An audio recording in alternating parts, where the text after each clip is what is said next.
NLP क्या होता है? एन यानी न्यूरो न्यूरो मतलब हमारे माइंड में जो न्यूरॉन्स होती है उसमें जो 86 बिलियन न्यूरॉन्स होती है उसके बारे में जो इंफॉर्मेशन दी जाती है वो क्या काम करती है। लॉ प्रोटेक्शन बहुत सारे लोग चाहते हैं कि यार मैं बहुत पैसा अट्रैक्ट करूँ, बहुत अच्छा रिलेशन अट्रैक्ट करूँ, है ना? सारी चीज़ों में अपने आप को परफेक्ट बनाना चाहते हैं और लॉ प्रोटेक्शन पे काम करना चाहते आप मांगो आपको मिल जाएगा, आप सोचो आपको मिल जाएगा। हैं। लॉ प्रोटेक्शन और एनएलपी किस तरीके से कनेक्टेड? लॉ ऑफ अट्रैक्शन का जो कॉन्सेप्ट है वो ऐसा है, उसमें मैनिफेस्टेशन भी है, उसमें जो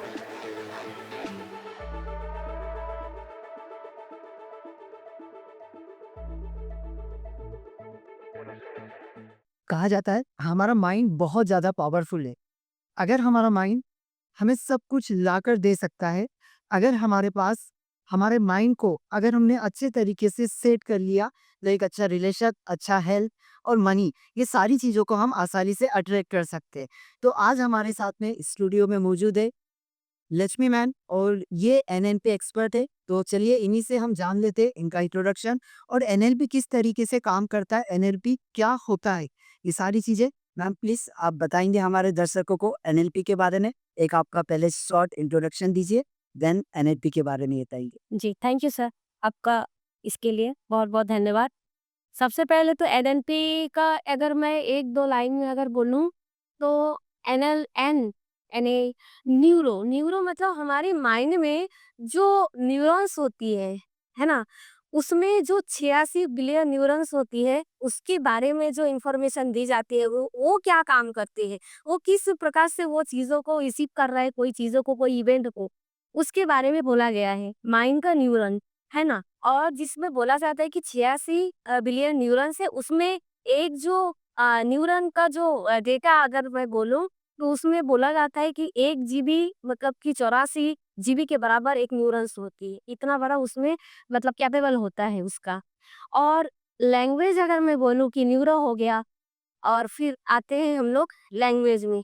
लैंग्वेज का मतलब ये नहीं है कि जो हम बॉडी वाला जो लैंग्वेज है वो नहीं होती है, वो तो है, लेकिन उसके साथ भी एक और लैंग्वेज होती है जो कि हमारा जो फिजियोलॉजी है, जैसे कि जो भी बात करते हैं, आप और मैं अभी बात कर रही तो हमारा बॉडी पोस्चर मतलब हमारा बॉडी, हमारा आँखें, हमारा सारा चीज़ मूवमेंट, सारा चीज़ इसके अंदर कनेक्ट हो रहा है। यानी हमारी बॉडी लैंग्वेज के साथ भी हमारी जो अंतर की जो एक होती है, वो भी कनेक्ट हो रहा है, फिजियोलॉजी भी कनेक्ट होती है। उस वो हो गया लैंग्वेज के अंदर होती है जो भाषा हम बोलते हैं, जो प्रोग्रामिंग का मतलब होता है ये दोनों को कनेक्शन करके, ये दोनों के जो कलेक्शन होती है, जो प्री प्रोग्राम किया जाता है, किसी टेक्निक के माध्यम से इसको प्रोग्राम किया जाता है, उसको बोलते हैं प्रोग्राम यानी न्यूरो लिंग्विस्टिक प्रोग्रामिंग। ओके, अभी मार्केट में एक्चुअल में मैम क्या है कि लॉ प्रोटेक्शन बहुत सारे लोग चाहते हैं कि यार मैं बहुत पैसा अट्रैक्ट करूँ, बहुत अच्छा रिलेशन अट्रैक्ट करूँ, है ना? सारी चीज़ों में अपने आप को परफेक्ट बनाना चाहते हैं और लॉ प्रोटेक्शन पे काम करना चाहते हैं। जी। तो लॉ प्रोटेक्शन और एनएलपी किस तरीके से connected? Sir, law of attraction में ज़्यादातर ये होता है अगर आप द सीक्रेट बुक को उठाएँगे, उसमें अच्छे से उसकी गहराई में अगर आप जाएँगे, तो उसमें ये ऐसा लिखा हुआ है कि आप माँगो आपको मिल जाएगा, आप सोचो आपको मिल जाएगा। लेकिन उसमें एक चीज़ उसमें मिसिंग है, उसमें आप एक्शन वर्ड को वो मिस कर गया है वो बुक में। अगर आप बार-बार अगर नहीं भी पढ़े होंगे तो एक बार और पढ़ लीजिएगा द सीक्रेट बुक को। मैं तो कम से कम उसे 100 बार पढ़ चुकी हूँ। उसमें एक्शन वर्ड जो है उसमें कम उसको दिखाया गया है मतलब शो किया गया है। तो लॉ ऑफ अट्रैक्शन का जो कॉन्सेप्ट है वो ऐसा है, उसमें मैनिफेस्टेशन भी है, उसमें जो होपोनोपोनो भी है, उसमें चीज़ों को बहुत सारे टेक्निक उसमें भी है। एनएलपी में भी ऐसे ही टेक्निक है, मैनिफेस्टेशन का भी टेक्निक है, उसमें भी माइंड प्रोग्राम किया जाता है, उसमें भी मेडिटेशन है। दोनों बहुत सारा सिमिलर है, लेकिन एक बात है सर, अगर आप अगर कोई भी बंदा अगर प्रॉब्लम में है और वो डायरेक्ट क्या सोचा है कि अभी तो लॉ ऑफ अट्रैक्शन सारा जगह चल रहा है। अब मैं भी कर लूँ लॉ ऑफ अट्रैक्शन। अब वो क्या करते हैं वीडियो स्क्रॉल करते हैं, कहीं से सुना होगा क्योंकि अभी चारों तरफ उसी का ही बोलबाला है लॉ ऑफ अट्रैक्शन। बस उसका कुछ बुक आ गया है, उसके बारे में सेशन भी हो रही है, यूट्यूब वीडियो भी बहुत तेज़ी से चल रहा है। तो सभी लोग चाहते हैं कि मैं पैसा कमाऊँ, मैं सक्सेस को पालूँ, मैं सेहत को पालूँ। पाना तो सब चाहते हैं, लेकिन उसके जो प्रोसेस है वो समझना कोई नहीं चाहता और लोग इसको जल्दी-जल्दी पाना चाहते हैं, जल्दी-जल्दी पाना चाहते हैं, सिस्टम को फॉलो नहीं करता है। और लॉ ऑफ अट्रैक्शन को अगर देखा जाए, लॉ ऑफ अट्रैक्शन तभी काम करेगा जब वो एनएलपी के कुछ टेक्निक्स उसको फॉलो कर लें सबसे पहले, क्योंकि सर जो लॉ ऑफ अट्रैक्शन को यूज़ करते हैं, वो भी कहीं न कहीं एनएलपी का जो टेक्निक है वो लगाते हैं। आप अगर देखेंगे कि हमारे जो क्रिकेटर लोग भी हैं, जो अच्छे-अच्छे नेता भी हैं, एक्चुअली नाम नहीं बताते क्योंकि मैं भी ऐसे ट्रेनिंग ले चुकी हूँ, तो सर लोग बताते नहीं हैं, लेकिन बाद में उन लोग को पता चलता है कि हाँ, वो है ना वीरेंद्र सहवाग है ना, ये महेंद्र सिंह धोनी है ना, मतलब इनके पीछे भी लॉ ऑफ सॉरी एनएलपी का एक बहुत बड़ा रोल रहता है, मतलब उनको भी सिखाया जाता है। हाँ, एक्चुअली मैंने ये चीज़ भी सुना है कि जितने भी टॉप क्रिकेटर है जैसे विराट कोहली या कोई भी जितने भी टॉप क्रिकेटर है या टॉप पॉलिटिशियंस होते हैं, इनको सभी को एक एनएलपी कोच ट्रेन करता हाँ, है ना? और बहुत हाई पेमेंट उनसे लेता है। लेते हैं। और ये चीज़ भी बट नॉर्मल व्यक्ति एनएलपी को नहीं समझ रहा है। अगर वो ये चाहता है कि अब मुझे एनएलपी तो केवल वही व्यक्ति सीखेगा जिसको माइंड की प्रोग्रामिंग करना है या जिसको कोच बनना है, वो एनएलपी के बारे में सीखेगा। क्या बहुत सारे लोगों को अभी पता ही नहीं एनएलपी है क्या। तो बहुत सारे लोग अट्रैक्शन तो करना चाहते हैं, लेकिन अट्रैक्शन करने के लिए पहली जो सीढ़ी है वो है आपके माइंड की प्रोग्रामिंग। और अट्रैक्शन के लिए सबसे पहले आपको एनएलपी को यूज करना पड़ेगा। तो आपको क्या लगता है कि ये केवल टॉप क्लास लोगों के लिए ही है या एक नॉर्मल पर्सन को भी इसको करना चाहिए एनएलपी को? सर, सबसे पहले तो पहला वाला जो क्वेश्चन है अभी खत्म नहीं हुई है कि दोनों में क्या सिमिलरिटी है। तो ये कहना चाहती हूँ कि वो जो लॉ ऑफ अट्रैक्शन वो बंदा तब तक नहीं ठीक हो सकता जब तक कि वो सबसे पहले अपने न्यूरॉन्स को ठीक ना कर ले। क्योंकि सारा मसला वहीं पे पड़ा हुआ है। लोग ऊपर से मेडिटेशन कर रहे हैं मॉर्निंग में, नाइट में, लोग पुस्तक लिख रहे हैं, लोग गोल लिख रहे हैं, विज़न बोर्ड बना रहे हैं, सारा चीज़ कर रहे हैं। ठीक है, उसको भी तो करना चाहिए। लेकिन जो मेन काम है, जो हमारा मेन काम है कि न्यूरॉन्स को कैसे प्रोग्राम किया जाए, वहाँ से चीज़ें ठीक होना शुरू हो जाता है। यानी कि वो जड़ पे काम करता है। वो जड़ है, आप अपने माइंड पे अगर काम कर रहे हैं, तो वो जड़ पे काम करते हो, एनएलपी जड़ पे काम करता है। तो अगर आप पहले अगर एनएलपी का ट्रेनिंग लेंगे, उसके बाद अगर कोई भी चीज़ आप क्योंकि मैनिफेस्टेशन इसमें भी है, मैनिफेस्टेशन उसमें भी है, लेकिन अगर जड़ पे काम करेंगे, कभी जाके आपका लॉ ऑफ अट्रैक्शन भी काम होगा। क्योंकि मेरे साथ भी ऐसा हुआ है कि मुझे नहीं मालूम थी ये सारी चीज़ों के बारे में। मैं भी गोल बनाती थी, मैं भी डायरी लिखती थी, सारा चीज़ करती थी, लेकिन वो काम ही नहीं हो रहा था। जब मुझे इस चीज़ के बारे में पता चला, तो फिर मैंने भी उसको किया। और हाँ, ये जो अभी आपने सवाल किया है सर कि लॉ ऑफ अट्रैक्शन अ, मतलब कि ऐसे हर किसी के लिए ज़रूरी है या नहीं है? सर, एनएलपी एक ऐसा चीज़ है कि वो छोटे बच्चों को भी चाहिए, यानी कि जो बात को समझता है। जैसे किसी को अगर हम एनएलपी के टेक्निक को हम बोल रहे हैं उसके सामने, लेकिन वो बस भाषा को जो मैं बोलूँगी, जो मेरा कमांड रहेगा, वो उसको समझ आना चाहिए, बाकी उसमें भी काम करता है। आज हर एक स्टूडेंट को तो ज़्यादा चाहिए, एनएलपी का जो टेक्निक है या उसमें जो प्रोग्रामिंग किया जाता है, उसमें जो भी सारी चीज़ें हैं, पहले तो हर स्टूडेंट को चाहिए कि वो इसको ले, क्योंकि उसको अगर सक्सेस चाहिए, गोल चाहिए, अपना एक क्लियर विज़न चाहिए, तो क्लियरिटी के लिए एनएलपी बहुत ज़रूरी है उनके लिए। और इनको अगर किसी को रिश्ते में प्रॉब्लम है रिलेशनशिप में, क्योंकि रिलेशनशिप में भी ऐसा होता है सर कि रिलेशनशिप में भी उसमें बहुत सारा टेक्निक होता है जिसमें लॉ प्रोटेक्शन में भी है, करवाते हैं, लेकिन उसमें चीज़ों को समझाते हैं। जैसे भाई ऐसे आप सुने होंगे कि जैसे एक मैंने पुस्तक पढ़ी थी, पुस्तक का मुझे तो याद नहीं आ रहा है उसका नाम, कि राजा के पास में जाता है, राजा क्या करते थे सिर्फ़ उनको फ़ॉलो करते थे। मतलब एक ऐसा बंदा था जो कि राजा के दरबार में गए थे और उनसे पहले ही वो बोल दिया गया था कि आप राजा के पास तो जा रहे हैं, लेकिन राजा बहुत ही क्रोधी है। आपको उसके सामने जाने से थोड़ा अपनी बातों को ढंग से रखना पड़ेगा।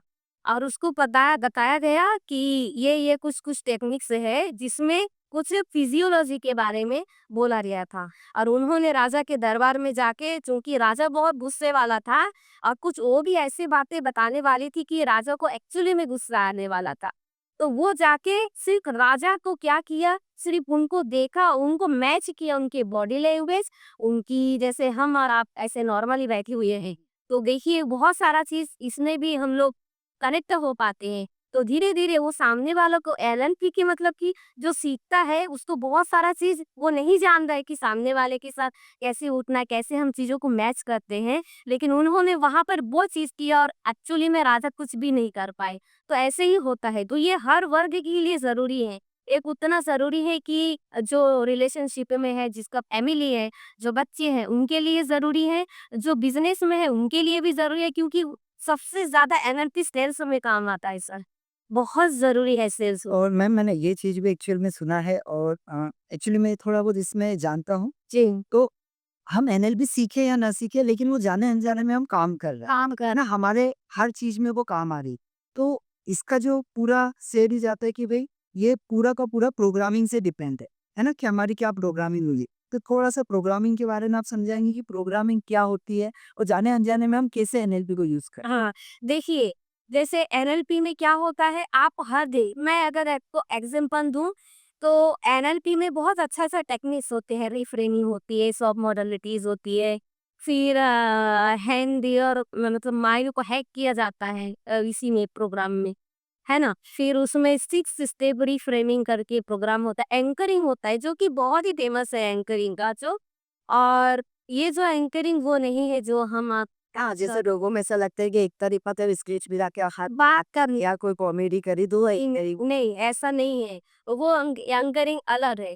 लेकिन एंकरिंग का मतलब अगर मैं एकदम सरलता से समझाऊँ कि आप हर दिन सर एंकर हो रहे हैं। हर दिन, चाहे आप टीवी के देखिए, एडवर्टाइज़ आ रहा है और उस एडवर्टाइज़ से आप क्या हो गए, कनेक्ट हो गए और अब जाके उस चीज़ को आप लेके आते हैं मार्केट से। तो मतलब क्या किया गया वो एंकरिंग किया गया है, आपके माइंड में डाला गया है। आप हर दिन एंकर होते हो, किसी व्यक्ति से एंकरिंग एंकर होते हैं, किसी मतलब कि हर किसी से आप एंकर हो रहे हो, आप शब्दों से हो रहे हो, है ना? लेकिन एंकरिंग भी में भी नेगेटिव भी होती है, पॉजिटिव भी होती है। क्योंकि देखिए बहुत सारा चीज़ ऐसे ऐसे हैं जो जैसे आपको अभी अगर कोई आया, मैं ही आपको ऐसे टच करके अभी क्योंकि आप फ़िक में है, आप बहुत ही मतलब एकदम आपको अच्छा लग रहा है क्योंकि आप पॉडकास्ट भी कर रहे हैं, जी। तो आप बहुत खुशी भी महसूस कर रहे हैं अंदर। तो आपका खुशी अभी पीक पर है और एंगरिंग में ये है कोई भी चीज़, चाहे वो नेगेटिव स्टेट हो, चाहे वो पॉजिटिव स्टेट हो, अगर वो स्टेट में रहेंगी, वो एकदम high vibration law of attraction में वाइब्रेशन कहा जाता है, एनएलपी में उसको पीक कहा जाता है। यानी नेगेटिव स्टेट के पीक में अगर है और पॉजिटिव स्टेट के अगर पीक में अगर है, उस समय अगर आपको कोई टच कर लिया, तो वो शब्द यानी उसका शब्द और आपका ये पीक दोनों एंकर हो गया। अब जब-जब आप कोई भी चीज़ों में जाएँगे और आप इस चीज़ को याद करेंगे, आपको कोई ऐसी जगह टच करे, अगर मैं आपको हाथ में टच कर दिया, आप खुद टच कर रहे हो या ऐसे-ऐसे कर रहे हो, ऐसे सुनकर हाँ, मेरी बात तो सुन रहे हैं। आप मेरी बात सुनते हुए कुछ ऐसे कर रहे हैं, तो आप अनजाने में भी आप एंकर हो गए हैं, उस बात से। ये होता है मतलब इसका नेगेटिव भी है, इसका पॉज़िटिव भी है। अगर कोई पॉज़िटिव नेगेटिव बोल दिया आपको, तो फिर बच्चे के साथ सबसे ज़्यादा होता है। यस, थोड़ा-सा प्रोग्रामिंग को बताएँगे कि जैसे कहा जाता है कि बचपन से लेकर हमारी जो प्रोग्रामिंग की गई, जी, तो एक्चुअल में क्या होता है कि जैसे जो लोग पढ़े-लिखे जिनको पता है एनएलपी के बारे में वो तो जानते हैं। बट जिन लोगों को नहीं पता, तो अपने माँ-बाप या रिश्तेदार जो बच्चे की प्रोग्रामिंग करते हैं, ठीक है? जो प्रोग्रामिंग करते हैं कहा जाता है कि 7 साल की एज तक के जो बच्चे की प्रोग्रामिंग की गई है, उसी से उसका पूरा जीवन डिफाइन हो जाता है कि आगे चल के वो क्या बनेगा, वो कितने बड़े लेवल पे जाएगा। तो ये थोड़ा-सा प्रोग्रामिंग को आप समझाएँगे कि प्रोग्रामिंग एनएलपी में प्रोग्रामिंग कैसे काम करे? जी। देखिए सर, मैं हाँ, ये बात सही कहा आपने कि 7 साल की उम्र से ही बच्चों में डेवलप हो जाती है। क्यों डेवलप होते हैं? सर जब हम लोग इस पृथ्वी पर आते हैं, तो हमारे पास कॉन्शियस जो है वो नहीं मतलब वो पनपता नहीं है या मैं ऐसे कहूँ कि वो क्रिएट नहीं हो पाता है। कॉन्शियस माइंड क्रिएट नहीं हो पाती है। हम सबकॉन्शियस माइंड में ही इस दुनिया में आते हैं। और वो बहुत प्योरिटी के साथ होता है, आपके साथ 60 ट्रिलियन सेल्स होती है, 86 बिलियंस न्यूरल्स होती है, आपको एक अच्छा बॉडी दिया जाता है। मतलब आप आपको कोई भी चीज़ की कमी नहीं होती है। और जब आप इस दुनिया में आते हो, फिर आप कॉन्शियस तो नहीं रहती, आप सबकॉन्शियस में होते हो। लेकिन 3 साल, 4 साल तक आप उसी लेवल पे ही होते हैं। धीरे-धीरे क्या होता है घर में, फैमिली में लोग होते नहीं। तो जैसे क्या होता है, मैं आपको एक छोटा-सा एग्ज़ाम्पल दूँगी, आप रिलेट कर पाएँगे। कोई बच्चा मान के चलिए घर में है और वो अच्छे से खेल रहा है। बहुत प्यारा से एकदम उनको जो बच्चे होते हैं उनको एक चम्मच दिया गया और एक कटोरी दी गई, वो बेचारा मस्त से खेल रहा है। ल सब लोग घर में हैं, मम्मी-पापा सभी लोग घर में हैं, लेकिन किसी को उसको ध्यान नहीं करा, कि वो बच्चा इतना अच्छे से खेल रहा है। कोई एप्रिशिएट भी नहीं किया, अपने मन में खेल रहा है। अब प्रोग्राम की बात बोली कि ऐसे होता है। अब वो बच्चा मस्त खेल रहा है, कोई टेंशन नहीं। अब चम्मच से खेलते-खेलते कटोरी से अचानक से उसका क्या हो गया, चम्मच उसकी आँखों पे चला गया। लग गया बच्चे को, बच्चे रोना शुरू कर दिया। जैसे रोना शुरू कर दिया, उनके मम्मी-पापा दौड़े चले आए, उनकी दादी-दादा दौड़े चले आए, सब लोग आए उनको पकड़े, क्या हुआ बच्चा, क्या हुआ, क्या हुआ? है ना? मतलब इतना प्यार-दुलार कर रहे हैं उसको। तो बच्चे के माइंड में क्या हो गया, अच्छा, मैं इतना समय से मैंने आराम से खेला तो उसका कोई प्रॉब्लम, मतलब उसका कोई एप्रिशिएट नहीं है। यानी अब मैंने जब रोना शुरू किया तो मुझे सिग्निफिकेंस मिल रहा है। सिग्निफिकेंस